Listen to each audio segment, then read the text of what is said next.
Welcome to the computer vision quiz contest. In this video we are going to look at the denoising using median filter and bilateral filter. In image, salt and pepper noise is a form of impulse noise.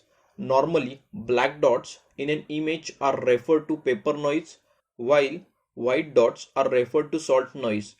Mistakes in data transfer, memory cell breakdown and analog to digital converter errors are all common causes of salt and pepper type of noise.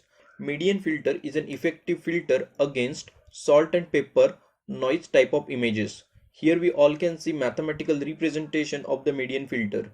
The median m of set of values such that half of the values are greater than m and half are less than m.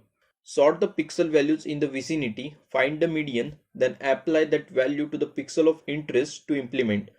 Pixels with different intensities are forced to look more like their neighbors. While operation preserving edges in an images is an important consideration. Smoothing images and decreasing noise while maintaining edges is done with bilateral filter.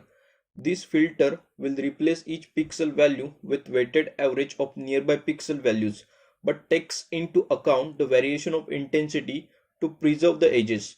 This is all about denoising using median and bilateral filter. Now let us see MATLAB implementation. Here we all can see how median filter has denoised salt and pepper type of noise. Also the implementation of bilateral denoising we can perform by using inbuilt function. Do not forget to participate in quiz questions based on this video.